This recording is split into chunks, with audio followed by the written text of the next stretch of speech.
మన VVIT university, absolute discipline, absolute education.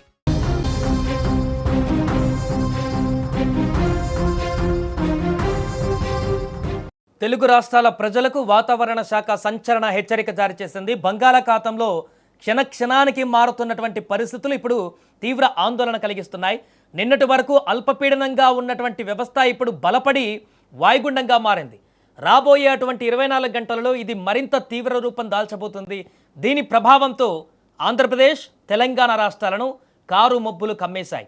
పలు జిల్లాల్లో ఉరుములు మెరుపులతో కూడినటువంటి మోస్తారు నుంచి భారీ వర్షాలు కురిసే అవకాశం ఉందని అధికారులు స్పష్టం చేశారు. ఇప్పటికే పలు ప్రాంతాలలో వర్షం దంచుకొడుతోంది. వాతావరణ శాఖ సంస్థ అందించినటువంటి వివరాల ప్రకారం వాయువ్య బంగాళాఖాతం, దానికి ఆనుకొని ఉన్న ఉత్తర ఒడిశా, పశ్చిమ బెంగాల్ తీర ప్రాంతాలపైన నిన్న ఏర్పడిన అల్పపీడనం మరింత బలపడింది. ఇది వాయుగుండంగా మారినట్టుగా వాతావరణ శాఖ సూచించింది. ఈ వాయుగుండం ప్రస్తుతము వాయువ్య దిశగా వేగంగా కదులుతుంది. రాబోయే 24 గంటలలో ఇది మరింత శక్తి పుంజుకొని తీవ్ర వాయుగుండంగా రూపాంతరం చెందనుంది. ఈ ప్రభావంతో ఇవాళ మధ్యాహ్నంలోపే పారాదీప్, సాగర్ ద్వీపాల మధ్య ఉత్తర ఒడిశా, పశ్చిమ బెంగాల్ తీరాలను దాటే అవకాశం ఉందని కూడా వాతావరణ నిపుణులు అంచనా వేస్తున్నారు. తీరం దాటేటువంటి సమయంలో సముద్రం తీవ్ర అలజడిగా మారి అలలు ఉవ్వెత్తున ఎగిసిపడే సూచనలు స్పష్టంగా కనిపిస్తున్నాయి. ఇక ఈ తీవ్ర వాయుగుండం ప్రభావం ఆంధ్రప్రదేశ్పై తీవ్రంగా ఉండబోతుంది. ప్రధానంగా ఇవాళ ఉత్తరాంధ్ర మరియు కోస్తాంధ్ర జిల్లాలలో వాతావరణం పూర్తిగా మారిపోనుంది.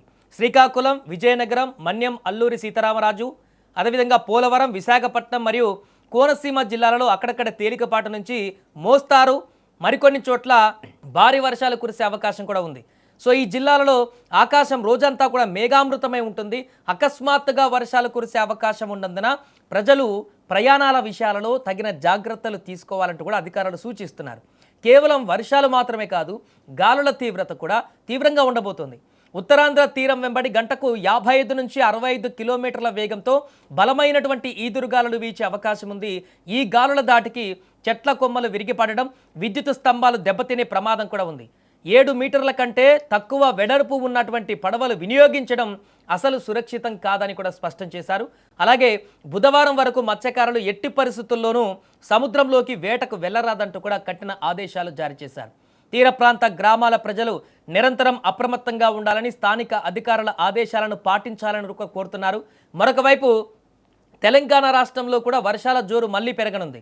బంగాళాఖాతంలో వాయుగుండం బలపడడంతో తెలంగాణలోని పలు జిల్లాలలో ఇవాళ మోస్తారు నుంచి భారీ వర్షాలు కురిసే అవకాశం ఉందని హైదరాబాద్ వాతావరణ కేంద్రం తెలిపింది. హైదరాబాద్ సహా అన్ని ప్రాంతాలలో వర్షాలు కురుస్తాయని తెలిపింది.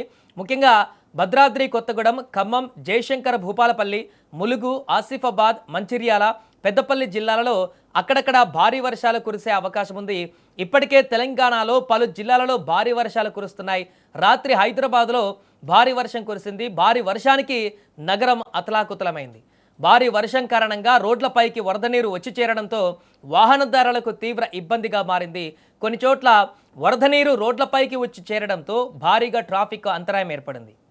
ఇక ఇలాంటి పరిస్థితుల్లో ఇవాళ కూడా తెలంగాణ వ్యాప్తంగా భారీ వర్షాల నేపథ్యంలో అధికారులు అలర్ట్ అయ్యారు.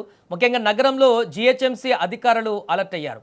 బంగాళాఖాతంలో వాయుగుండం తీవ్ర రూపం దాలుస్తుండడంతో రాబోయే 24 నుంచి 48 గంటలు తెలుగు రాష్ట్రాలకు ఎంతో కీలకం కానున్నాయి. ముఖ్యంగా రైతులు, తీర ప్రాంత ప్రజలు, ప్రయాణికులు వాతావరణ మార్పులను గమనిస్తూ తగిన జాగ్రత్తలు తీసుకోవాలంటూ చెప్తున్నారు. విపత్తుల నిర్వహణ సంస్థ ఇచ్చే సూచనలను కూడా తప్పక పాటించాలంటూ చెప్తున్నారు. ఏదేమైనా కూడా ఈ సంవత్సరంలో అత్యధిక వర్షాలు లేకపోవడం ఆందోళన కలిగిస్తున్నటువంటి సందర్భంలో ప్రస్తుతం 2 తెలుగు రాష్ట్రాల్లో ఏర్పడినటువంటి వాతావరణ పరిస్థితులు అయితే భారీగా వర్షాలు వచ్చేటువంటి పరిణామాలకు దారితీస్తున్నాయి. కాబట్టి పూర్తిగా ఈ యొక్క భారీ వర్షాల కారణంగా ఇబ్బందులు కూడా ఏర్పడేటువంటి అవకాశం ఉంటుంది. కాబట్టి తగిన జాగ్రత్తలు తీసుకోవాలంటూ కూడా చెప్తున్నారు.